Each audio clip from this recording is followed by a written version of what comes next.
Magic Academy. He's the director of Magic Academy. Please be seated. Followed by CPO of MindValley, Gareth, Davies. And Alvin Koay is the CEO and founder of MobileAds.com.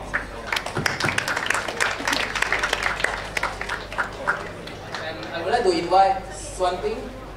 She's the moderator of this panel discussion. She's basically she does what the programmer do every day. She punches the keyboard for a living. She punches the key on the keyboard for a living. But what she writes is understandable by human beings, whereas programmers is only understandable by machines. She's a wordsmith, aka a writer. She's been freelancing for 6 years, writing contents for local startup, Australia and Singapore. I'll pass the floor to Shuan. Thank you, Davies. Frankly speaking, I was a programmer once, but I found a passion in writing that people understand. So yeah, so here I am today. So hello and welcome everyone. As a contributor of E27 and covering tech and startups in Malaysia, I'm very fascinated with this panel today. So, and I have a couple of questions myself to them, and I'm sure you do too. So do be prepared with your questions, and we will open a Q&A sessions at the end of the discussion. So be ready. And of course, with Q&A, you will get your extracts as well, right? All right. So we are honored to have a very great panel with us today here, and to share with us their experience and perspectives on this discussion today. So without further ado, allow me to introduce our panel. So first off, we have Alvin Koay. Alvin Koay is the founder and CEO of MobileAds.com and RichMediaAds.com, which is based in Penang. In 1997, when the web population was like over 20 times smaller than today, he started an e-commerce company that achieved over 4 million in revenues, making it profitable within the same year itself. Wow. And his areas of expertise are in online marketing, coaching, motivation, counseling, and human change management. He is certified in neuro-linguistic programming, neurosemantics, meta-states, timeline therapy, and hypnosis. Well, he actually sort of helped me to get over my stage fright today. He is also a certified life coach in business and corporate, with accreditation from the International Institute of Neurosemantics and Meta Coach Foundation. Okay, thanks for joining us today, Alvin, and let's give him a round of applause. Next up, we have Gareth Davies, who is the CTO of MindValley. It's a Cher-based company, and the brand is known for investing in creating and building businesses that help push humanity forward. He's the founder and writer of darknet.org.uk. It's a security hacking blog with the famous motto, "Don't learn to hack, hack to learn." I think that's a very good one. And it has gained popularity among techies and hackers.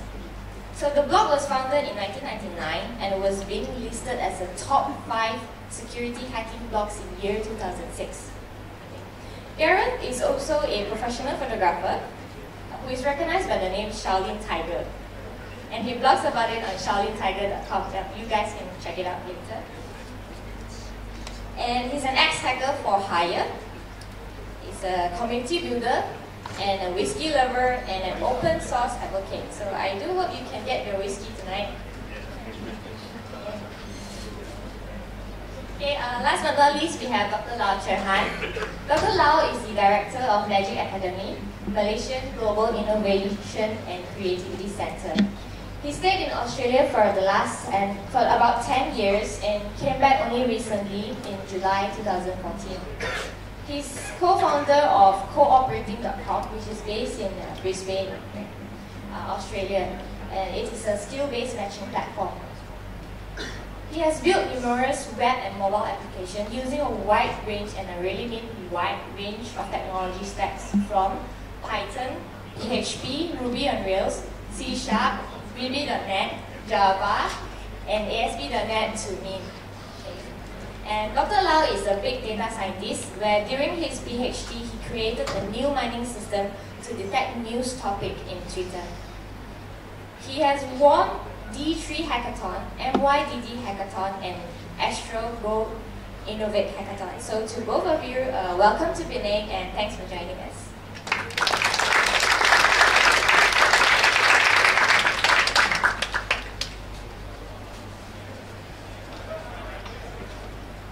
Today's topic is on tech talent in Malaysia now and what's next.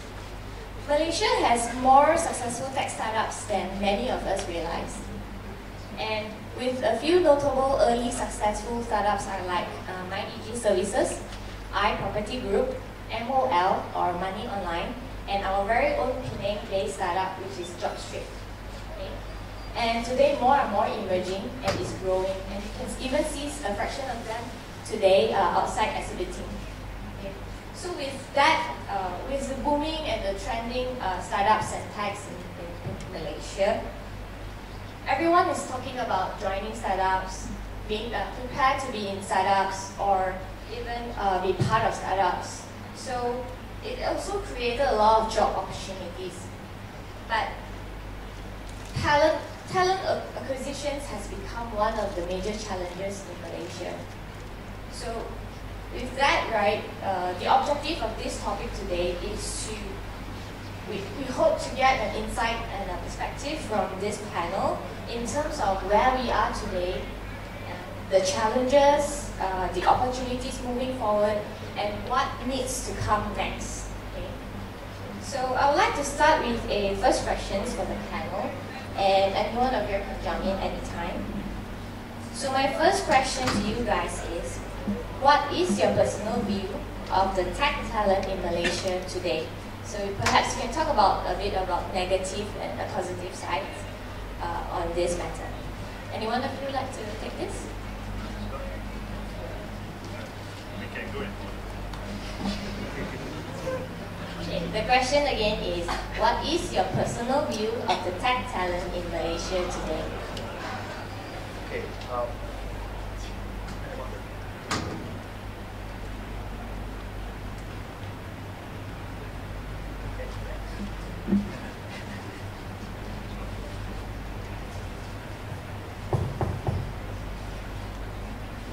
Definitely not a tech talent. Okay, my personal opinion. Tech talent, there are loads and loads of talent here, but just waiting to be discovered. I think the Malaysians are very reserved, and the good ones usually are attracted away from Malaysia across to Singapore because of higher salary and all that. So that leaves startups in Malaysia in the lurch, looking for good talents, and like MindValley has got to brain drain the world to get talent back into Malaysia to work on their stuff. So basically, my personal opinion is tech talent are very reserved. They are they lack the exposure, especially the international exposure, and lacking the English proficiency. That's one of them, which we find that's quite a challenge. So because of that, we need to look for talents out of the country, from other countries, English-speaking countries, to get them into Malaysia. So yeah. What do you guys think of what he's just said? Yeah, I agree with what Alvin said. I mean, the talent is out there. There is a lot of talented developers, programmers, technical people in Malaysia, but they're not connected. Like, there's a lot of small communities which are disconnected from everyone else. So us trying to hire people, it's hard for us to find these pockets of talent. Like, when we do discover them, we're all fighting for the same people. There's not enough, people out there. So I think there's some issues with the education system that's not producing they're producing enough talent, but not high quality talent. There's a lot of people doing degrees which don't have a lot of passion for technology, and when we interview them, we can see that. So we're looking for people that, you know, they really love technology, they love what they're doing, and, you know, events like this and community events and the work that Magic's doing is stimulating the people that are passionate about technology. So, exciting time. Based on what you just mentioned, do you think that what we are doing today is enough to sort of bridge that gap? Right now, no. It's still early days. I mean, like, you've got Kickstart, Startup Grind, Dev Days, Startup Mama, Founders Institute. There's all these grassroots community organizations that are unfunded. They're not backed by business. They're just one or two passionate people that are building these kind of communities. So we need more stuff like Magic or corporates to invest in talent development and you know, bringing up the next generation. So right now it's a good start, but we're, you know, 5 years away from where we need to be to have enough talent to you know, give us enough programmers to build what we need to build. So, probably Dr. Lau, you can, from the perspective of Magic, what do you think? I think before I talk more about Magic, I'll share a little bit of what I found from, you know, I went overseas and what I've seen. That most of my friends, like when they went to Australia, their ultimate goal is to get PR and reside there. So no matter what, because I wouldn't say salary is the main thing that keeps them there, but that's one of the things. But of course, at the end of the day, you have to think like, does anyone know how much tax we have to pay in Australia? No idea. Okay, does anyone know what is the maximum income tax you have to pay in Malaysia? 25%. Yeah, 25%. So in Australia, the maximum 47%. So if you earn about 100K, you have to pay about half of it to the government. Yeah, so that's the thing. So, but still, a junior programmer gets paid like 50K per year in Australia. So that's how the things work. But other than that, I think every country is facing the same problem. In Australia, we still have insufficient Ruby on Rails developers. A lot of them, less than us, of course, are still using Visual Basic, that sort of stuff, and they're not really into rapid or agile programming. That's fine. So that's one of the things. So in Magic, what we try to do is to create an ecosystem for a lot of talents that they come back and then they contribute to the ecosystem and help to spark the interest. I've been to many hackathons. I'm not a real hacker like Gareth. I'm just a hackathonist in that sense.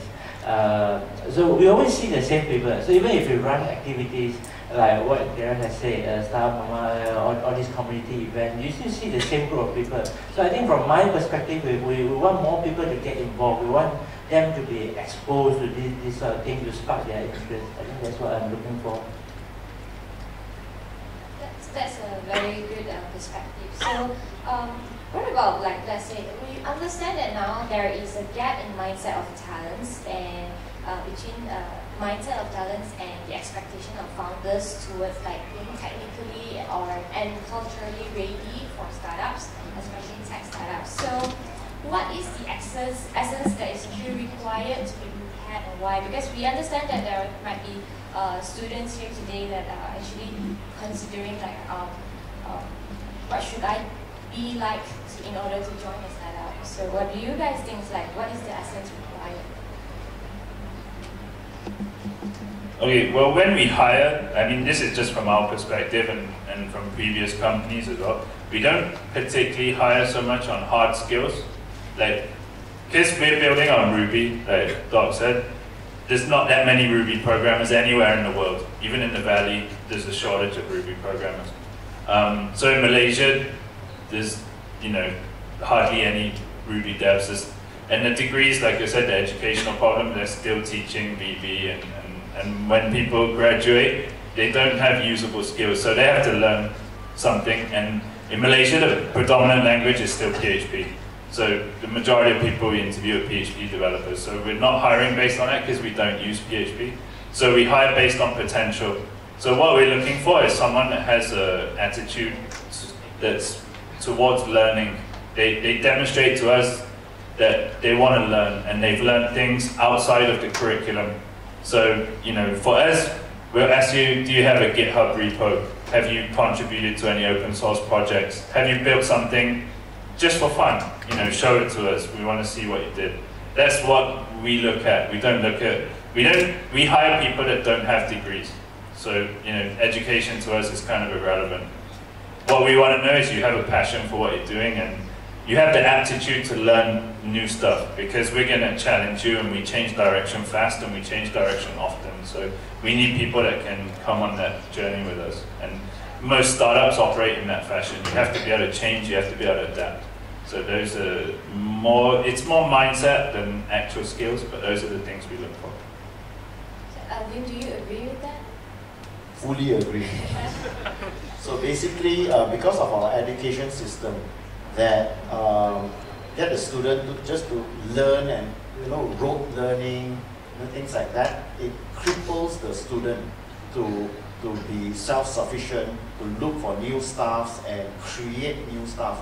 The students today, they are not really problem solvers. They are just learning to pass exams, score in exams. But when they are assuming like they're out at sea, they don't know what to do. They don't know how to navigate the intricacies of they don't know how to problem solve and things like that. So basically, it's just lacking the exposure. The way that students are learning today, you need to learn how to unlearn. So likewise with MindValley, what we are doing is also hire people not purely on skills, because we know that the locals, their skill level, especially the fresh grad, they are very, very basic level, which is if you are building stuff for the local environment, which is not so competitive, you don't need so much technology and all that, it is fine. But if you want to compete with the best of the best companies from Silicon Valley and all that, you are way, way far away from them. So what would you recommend them to do? So, MindValley ready. Sorry. Mobile ads. All right.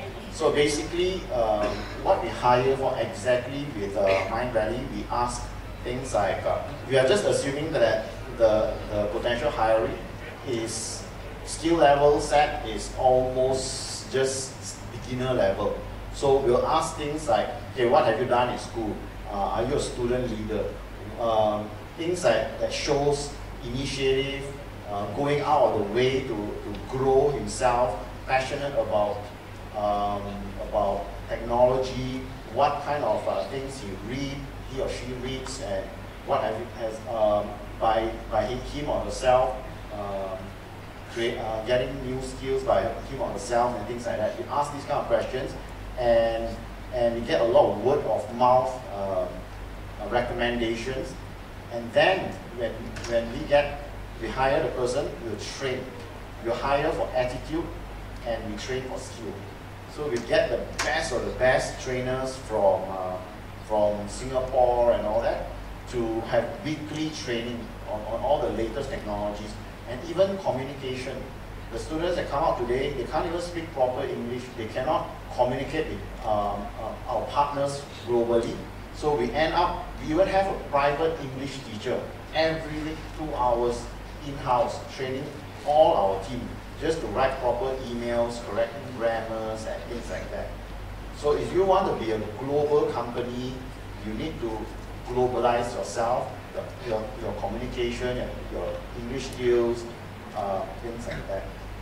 Comparatively, the trainer that is training our team, right? He's only 23, 24 years old, who's out from NUS University in Singapore, and they are so good. They are so far ahead of the students here, and they end up training our so-called best of the best. So that's the disparity is amazing.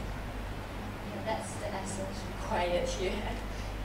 I would like to do a bit of a shift from Malaysia to compare us with talents that are in other regions and countries. So perhaps Dr. Lau, can you Because we understand that you have been in Australia for like so long. So how do we compare our local tech talent to those in probably Australia?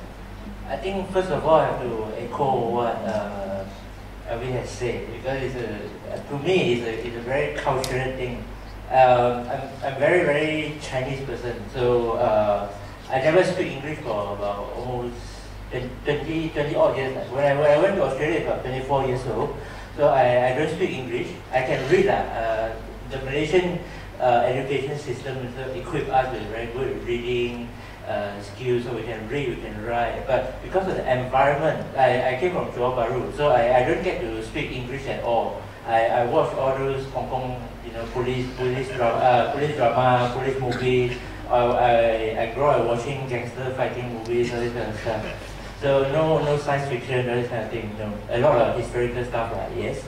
So and then when I go to Australia, so I don't speak English at all. So I have a tough time getting jobs. Despite my technical skills are good at that time, I can write good C#, I can write good JavaScript programming. So what Alvin says is correct. So in Malaysia country, they were taught differently. So your parents are like Chinese parents. When you try to do something, they will not explain to you. They say don't do anything. Whenever you want to try something, you want to touch something also cannot. At home, everything you want to touch also cannot. You see, you try to touch. That's it. But Western country is different. So as long as I've met extreme parents, they even allow their kids to jump from second floor and then out the window. I think Gareth will agree. I mean, most of the Western parents, they allow their kids to do everything. That's why you see a lot of them. Okay, one of the part-time job I worked before is called a scribbler. So basically, during exam time, we help the students who cannot write to write their exams. Yeah, everyone gets me. So you see them get a lot of funny things like broken fingers, broken hands, broken legs, broken wrists, all these kind of things. And they did not get those injuries by accident. They just because they are performing some extreme sports or whatsoever. So yeah, that's a cultural difference. So I pull back a little bit. When it comes to technology stuff, I think that sort of cultural thing is in our blood. So we dare not to step out of our comfort zone. So we always think, PHP for example, PHP enough lah, right? We still make a living, cukup lah, can cari makan, all this kind of thing. Why do I bother? Whenever I try to push a lot of things like Node.js, what is that? Node.js, MongoDB. Unless you tell them, say Parse, I say, oh, Parse is good. You should try Parse. They say, why should I try that? I said, well, but Facebook is using that. I said, okay, we have to try a bit. Yeah, so those kind of stuff lah. So it's more like a culture thing. Yeah, that's it. Actually, just now I had a conversation with Gareth, and he shared a very interesting statistics with me. And he mentioned that Malaysia has like the highest percentage of female students that study computer science. But one glance at our floor today, we can see that that is a very skewed number. So it's like a bit. Perhaps Gareth, you can like talk about this. Yeah, it's a conversation I had with a friend last week. I don't know if you're familiar. There's this whole thing going on called Gamergate, which is a kind of a scandal about how women are portrayed in computer games. So it's a massive thing going on online. So there's been a lot of discussion about women and women in technology. So a friend of mine brought up actually 52% of computer science grads in Malaysia are female. It's probably, I don't know, we don't have stats for every country, but as far as we've seen, it's the only country where it's a majority female in computer science. But as an employer, and with a lot of friends in the industry, we're not seeing that same percentage actually coming through the door looking for IT-related jobs. So there's some kind of disconnect there between women that are doing technological degrees and women that are seeking employment in technology companies. So I don't know what's happening, but there's some kind of disconnect there, and we're trying to figure out what we can do to get the women that are passionate about IT, into the startup scene.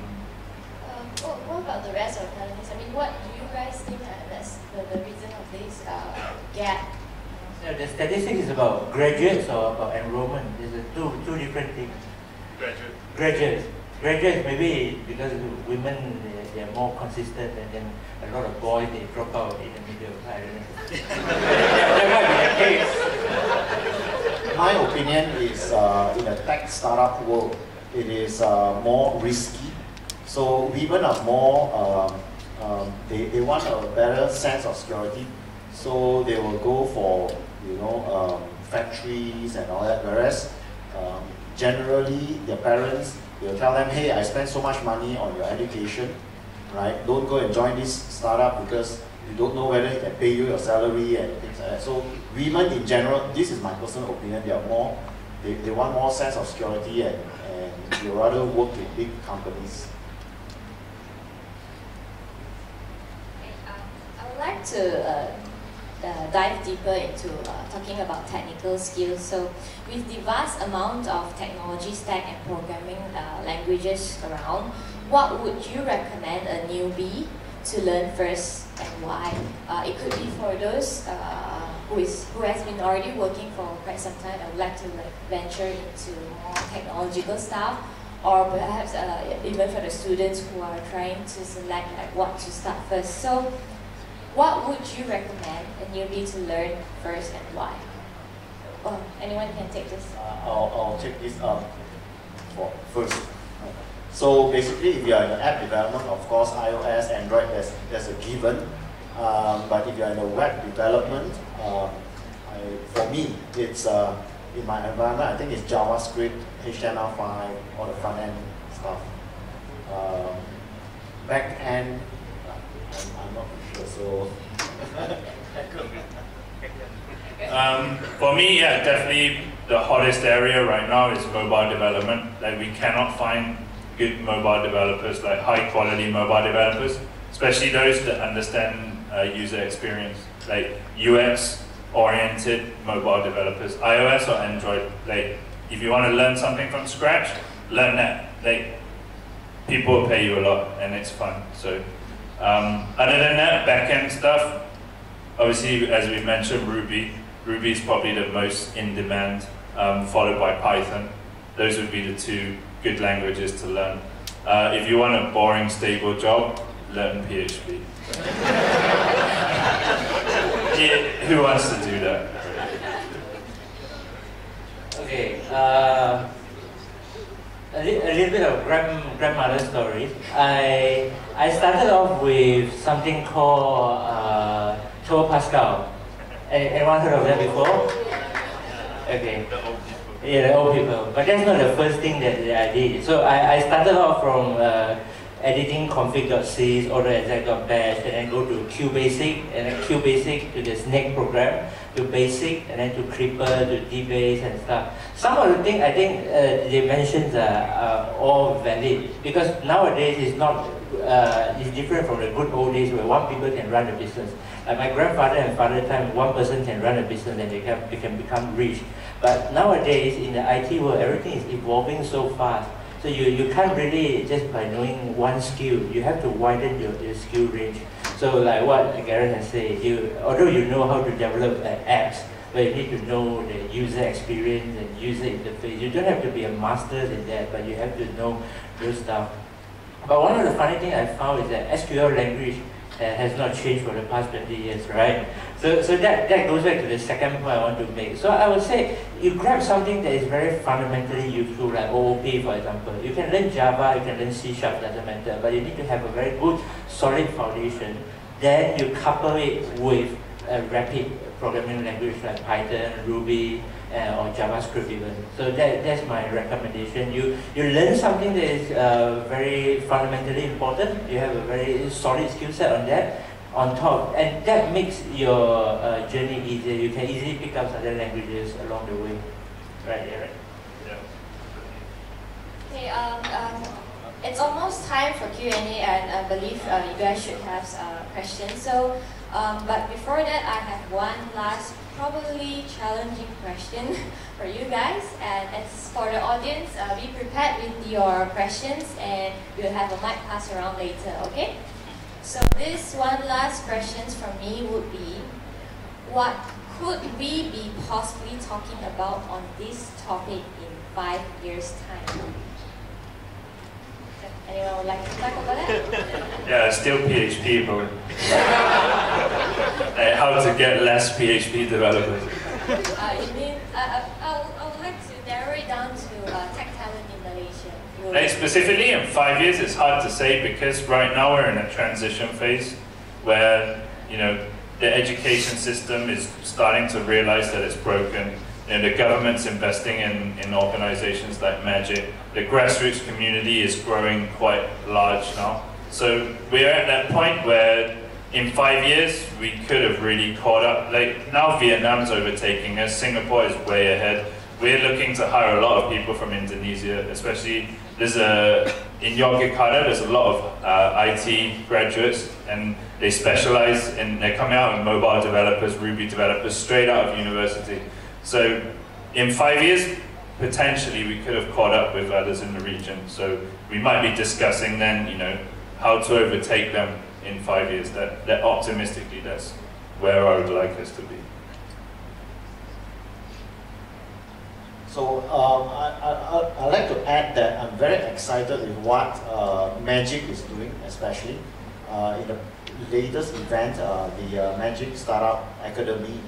They are coming up with, I think I'll leave it to Dr. Lau to talk about that, but I'm especially excited because many years back, we never had this kind of support organizations like Magic that is rolling out programs, entrepreneurship programs, funding, how to, you know, all the different technologies, teaching everyone. You know, so I highly encourage all of you to get involved with Magic and really take full advantage of all the programs that they are coming up with.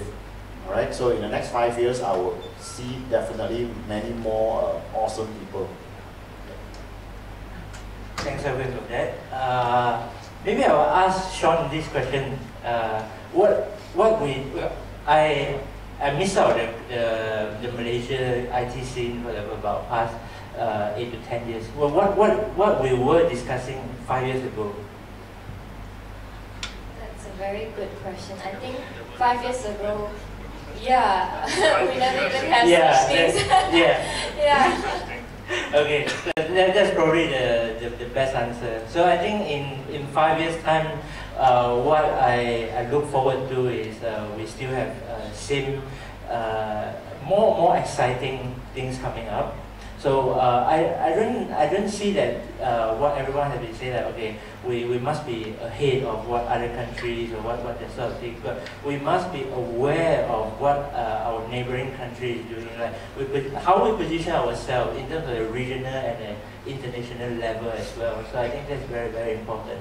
So speaking as a director of Magic Academy, I do appreciate everyone's support and we'll do our best in terms of rolling out the best academy education to help the entrepreneurship and startup environment in Malaysia. Thanks.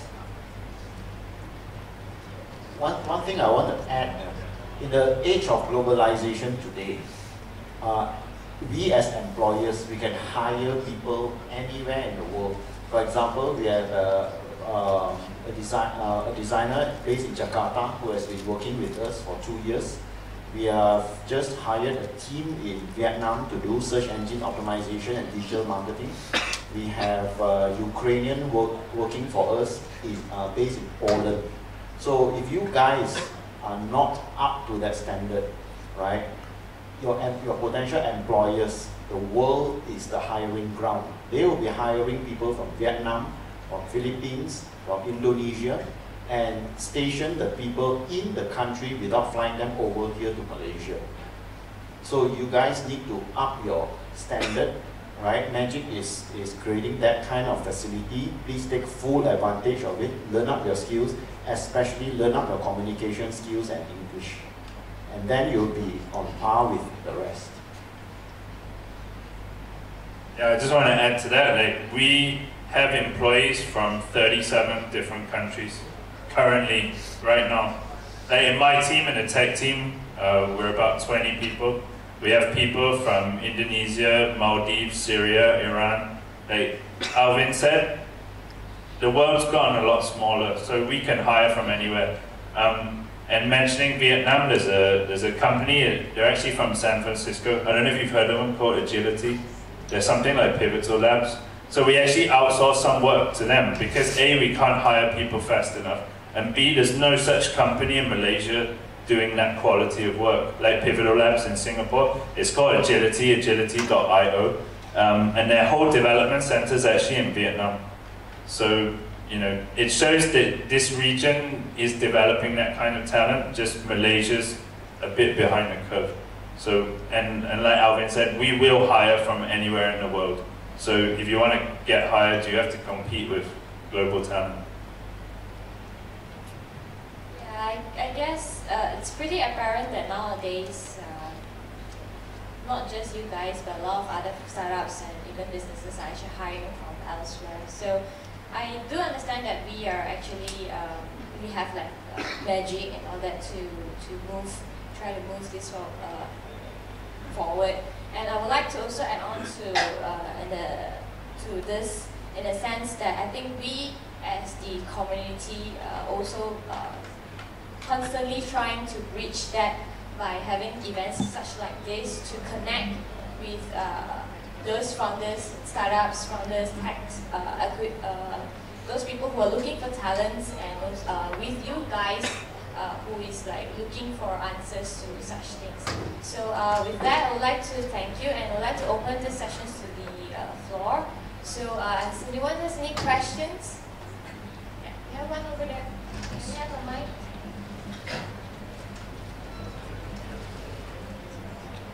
Hello, hi guys. So basically, I just want to agree with you about Malaysian education. So because I am as a student, I feel that the education providing by university is not enough. Even a student feel, this thing that we're going to do in the work area, right? So the second thing I want to ask to Dr. Lau, just now I heard the moderator said you have experience for big data, and there's some person said nowadays we have a lot of data, but we didn't have enough guru. So to become a guru, we have to learn. So where is the best place to start learn and how to process the big data? So you want to answer the first part or just the big data part? The big data part. Just the big data part, okay. So the big data thing is actually, okay, if everyone knows that big data comes with the 3 different V, like velocity, variability, and volume. So these are the things that data has already been there for many, many years. So there are a lot of different data that you can get. So you start with something like, okay, for example, you gather the average height and weight of your friends, like 10, 20 of your friends, and then see what you find out. Does that people from particular area, they are more prone to obesity, for example. Okay, like every time I came to Penang, I gained 3 kilos of weight at least. Okay, this is some sort of data. There's a reason behind. So what I would suggest is you try to find some data that spark your interest. So one of the things that Google has done before is they use the search result to actually identify which areas they have the influenza. The people are having flu, for example, because they're based on the search term, the type of drugs that they search for, so they kind of identify, okay, which country or which area people are having flu, for example. So same thing, like can we do the same thing, similar thing on, like, for example, to detect dengue? Okay, so these are the things that maybe there are areas that you would like to look into. Then find something that sparks your interest. So in terms of techniques and skills, then you learn about some statistics, some mathematical modeling, and then from there, then you can learn all the different techniques that build on top of that. But I think government is now moving, Prime Minister Najib has said that government is working on getting a data scientist in the country, also getting more and more open data. I think that's a very good sign that our country is moving towards the right direction. Yes, I have something more to ask. Sorry, what were your first questions regarding that? It's not a question, it's just an opinion. About the big data also. For few weeks before this, I saw one advertisement from government that offering a competition about big data, and then what they're trying to get is a certain algorithm to process the data. And what the others company like Amazon, they try to increase their hardware performance to process the data, but there are some other technology like Hadoop, which you can separate all the processing power to many other hardware, so the processing time is much faster. So, do you think that we can create an algorithm to reduce the processing power, but still get the same result? It's more like the technical question this time. Perhaps I'm thinking maybe you guys can have a personal sessions later. That's more like technical question.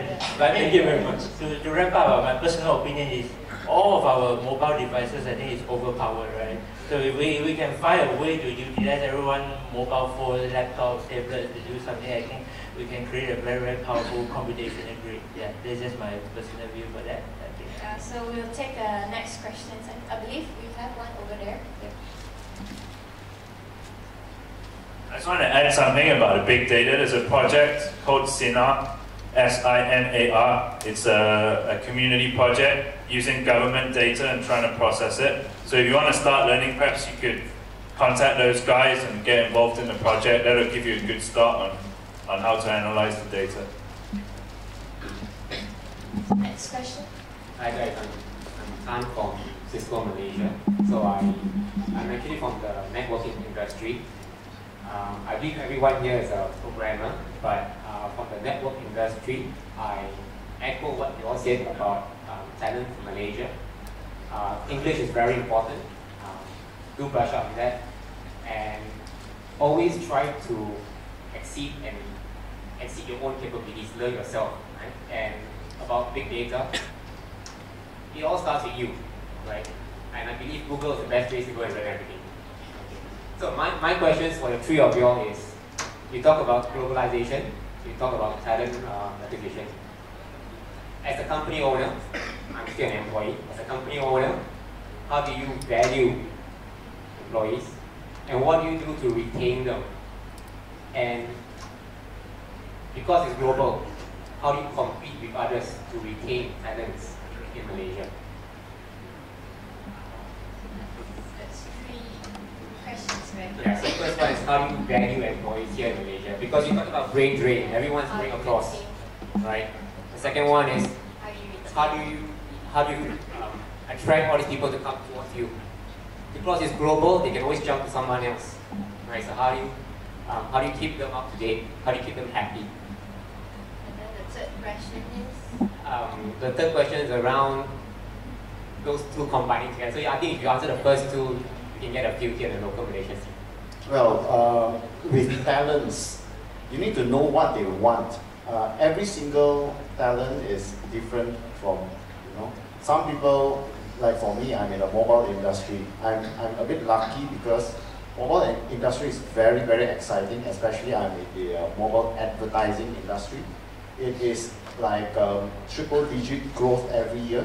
So there are a lot of these young talents, they are highly competitive, they want to have a much bigger playground to play in. They are too bored with their small, say, designing websites or not so important stuff. They want to do the big things. So I'm lucky because I'm in the industry which is growing very fast. So like for me, the most important thing is to get a lot of exposure, and that's where we attract talents, and the company tell the world that what we are doing, the opportunities to work with our partners globally. I'm always talking about global. We have global offices in Tokyo, in Hanoi, in San Francisco, and all that. So they get very excited because they have such a big playground to play in. So that's one opportunity for growth. And yeah, so like for me, I'm a startup, a small company with about 10 to 15 people. So I am very personal with the employees. I personally coach them. I get the best of the best, very young talent, very talented, and I spend a lot of time coaching them and like becoming their big brother. So the relationship is very important, and value them and show them the path to growth and improvement, give them a lot of training. So that's how my method of retaining talent. Anyone like to answer? We're fortunate with that at MindValley because our whole company is built around hiring and retaining talent. Because like I said, we don't hire based on degrees or skills, so we have to attract people based on culture and passion. So we spend a lot on our office spaces, we spend a lot on employee happiness, on employee growth, employee training. We spend a lot of time training managers how to communicate with their team, how to make sure their team's happy, how to make sure the vision and the mission are aligned in the company, the team, and the individual. So, I mean, this is a huge area. My CEO, Vishen, spoke at Magic Startup Academy about this topic.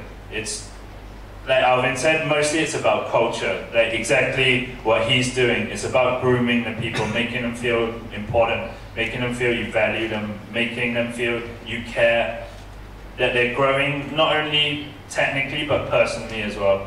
So if you concentrate on those things, your staff will stay because they like you and you lead them in a positive direction. So that's the way we, in a nutshell, we try and do it.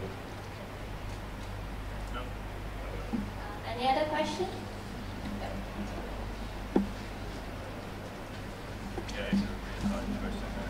Yeah, that's right.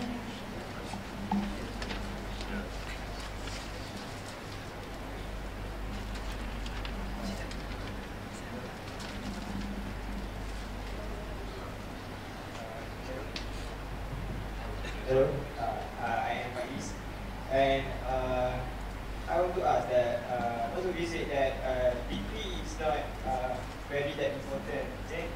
So how do you see a student or a dropout?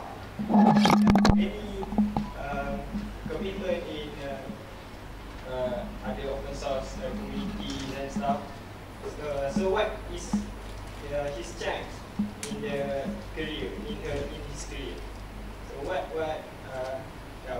do you see?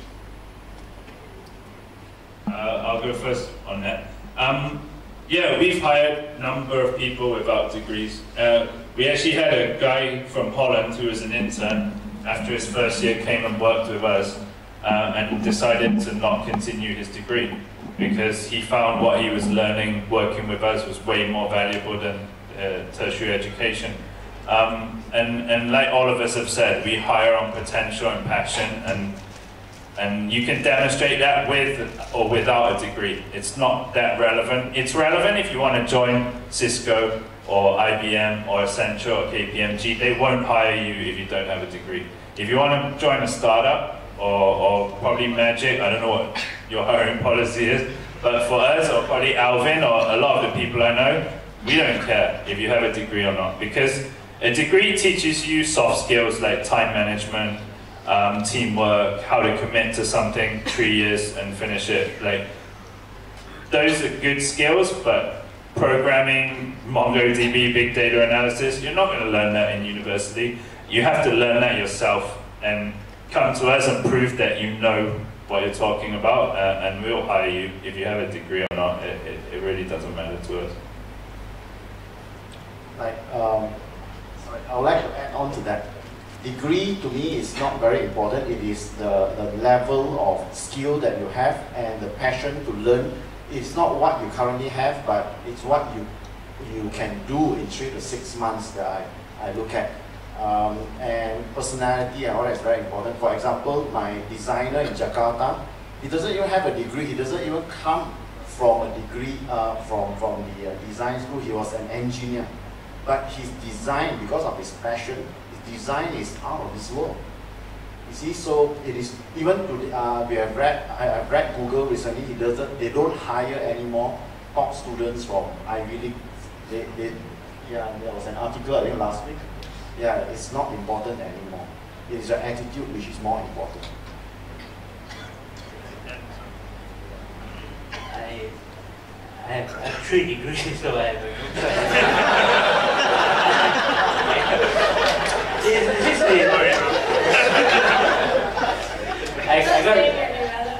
I got bachelor, I got master, I got my PhD. So every time when someone asks me this question, no matter what answer I give, I'll die. It's very simple.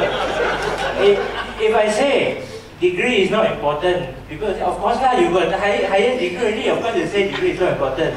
Then if you say that degrees is important, then people will start to give you different comments. But I think what is the most important thing is the personality, and I think the theme for today's discussion is all around culture.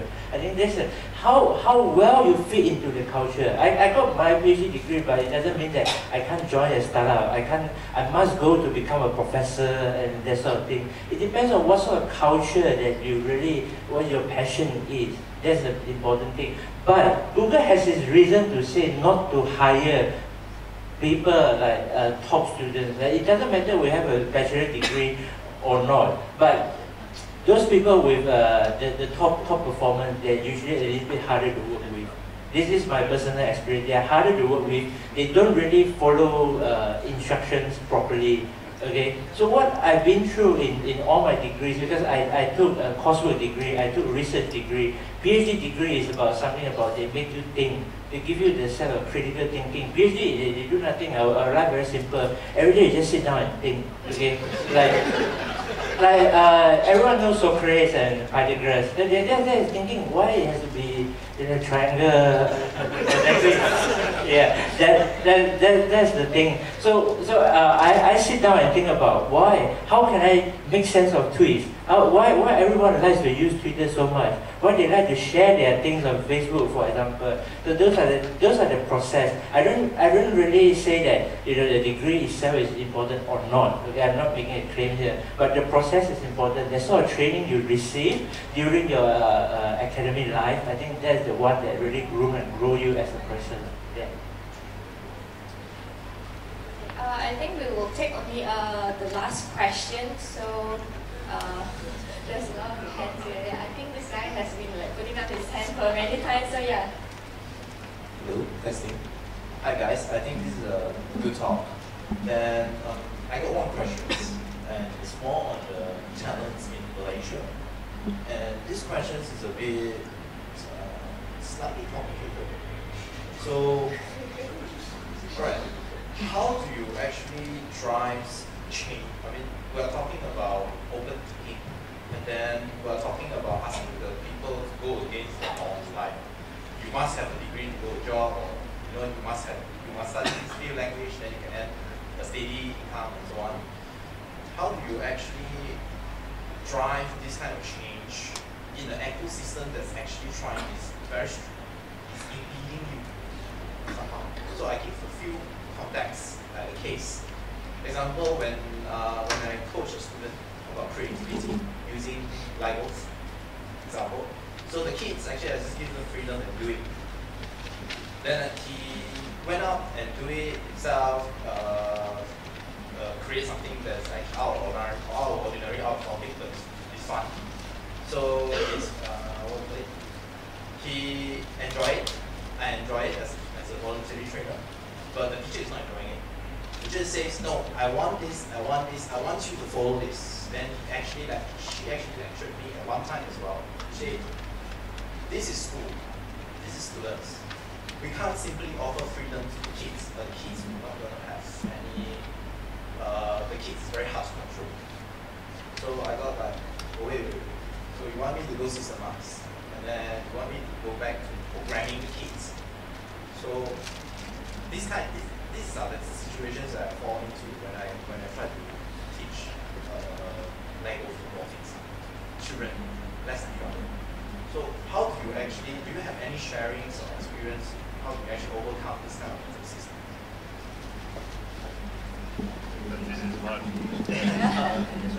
This one is, it's a really difficult issue, and especially with the Asian mentality, it's very hard to change. But I think this is actually a generational issue. It's not something you can particularly fix with one person on the spot. It's something that that person has learned from their grandparents and their parents, and that's what they project. There are some people that will step outside of that, but what we need to do is like get the kids that are studying now to learn to think differently. So those that become teachers for the next generation will be able to think outside the box and will be more flexible. It is happening, like there's an education system called Montessori, which is very popular in the US, which is you let kids do whatever the hell they like. Like there's no curriculum. It's like you like to draw elephants on the wall today, go ahead. You know, you learn how to draw better elephants, that's cool. But you know, Asian mothers, like the tiger mom, they're not into that. They're like, did you get A for drawing elephant? No? So you have to break, like the people that are in secondary school and university now, you have to teach them there's different ways of thinking, different ways of educating their children. They don't have to follow the same path, and then the next generation will reap the benefits. So it's a long-term thing we have to work on, I think. Yeah, I think I came from the generation where my parents just tell me that you study, you get good degrees, and you get a job, right? So that's where we end up with insufficient entrepreneurs. I think the parents is the main thing. Right? If we keep pushing like, okay, we need more entrepreneurs, the next 10 years we're having another forum say how do we get more employees? That's the thing. So the next 10 years you see all of us sitting here like, hey, how do we get more employees? How do we hire? We talk about the same thing, tech talent, but now we're not talking about not enough entrepreneurs. Too many entrepreneurs. How will we get more people to work for us? Yeah, so I think that's my personal opinion. It's more about the parents, but to have a good balance between the academic education, but at the same time to give the kids freedom to learn, to expose to things that they're differently from the academic stuff. Not just keep asking when you get 98 out of 100, ask you where the other 2 marks gone. It doesn't really okay.